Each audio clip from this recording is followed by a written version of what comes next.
ஆ. அம்மா கருப்புசாமியை பற்றி கொஞ்சம் சொல்லுங்களேன். கருப்புசாமி அவர் மேலே சாமி வந்து 8 வருஷம் ஆயிடுச்சு. 8 வருஷமும் பௌர்ணமிக்கு பூஜை வைப்போம். பூஜை வச்சு வர்றவங்க ஜனம் நிறைய தான் இப்போ வர ஆரம்பிச்சிருக்காங்க. நிறைய கம்மியானது அவங்களோட குறையெல்லாம் தீர்த்துன்னு போகிறாங்க. நல்லது நடக்குதுன்றதுனால அவங்க போய் வேறு ஆளுக்கு சொல்லி அவங்களும் இங்கே வர ஆரம்பிச்சிருக்காங்க. அதனால் கருப்புசாமி வந்து பௌர்ணமி பூஜை மட்டும்தான் பண்ணுவார். மற்ற டெய்லியெல்லாம் பார்க்க போகிறது கிடையாது. பௌர்ணமிக்கு வந்தால் அவரை பார்க்கலாமா? ஆமாம், பௌர்ணமிக்கு நைட்டு 8 மணிக்கு மேலே தான் பூஜை ஆரம்பிக்கும். வந்தீங்கன்னா என்னை பார்த்துட்டு அப்புறம் பார்த்துட்டு போகலாம். ஒருத்தவங்களை கேட்டம்மா 10 வருஷம் கல்யாணம் ஆகி குழந்தை இல்லை சொன்னாங்க. அவங்களுக்கு குழந்தை வரணும் கொடுத்துருக்காங்க.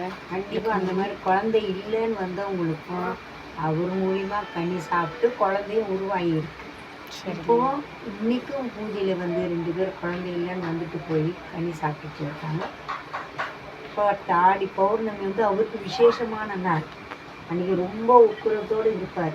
நீங்கள் வந்து பார்த்தீங்கன்னா நீங்கள் பார்க்கணுன்னு நினைக்கிறோம்னா ஆடி பௌர்ணமிக்கு 34/8 பட்டினப்பாக்கம் அந்த இடத்துக்கு வந்தீங்கன்னா கண்டிப்பாக நீங்கள் பார்க்கலாம். ஆடி பௌர்ணமி தான் தொழில் சம்மந்தப்பட்டதுக்கும் வந்து பார்க்கலாம். எல்லாத்துக்கும் தொழில் சம்மந்தப்பட்டது, உடம்பால் ஒத்த நோயாக இருந்தாலும் சரி, மன கஷ்டமாக இருந்தாலும் சரி, குடும்ப பிரச்சனையாக இருந்தாலும் சரி, எதுவாக இருந்தாலும் அவர்கிட்ட வந்து பார்த்து நல்லதே நடக்குது. எல்லாருமே வராங்க. சொல்லியும் கேள்விப்பட்டும் வராங்க எல்லாரும். நீங்கள் வர்றவங்களும் வரலாம். நீங்கள் வந்து பார்க்கலாம். சரிங்கம்மா, நன்றிம்மா. தேங்க்ஸ்.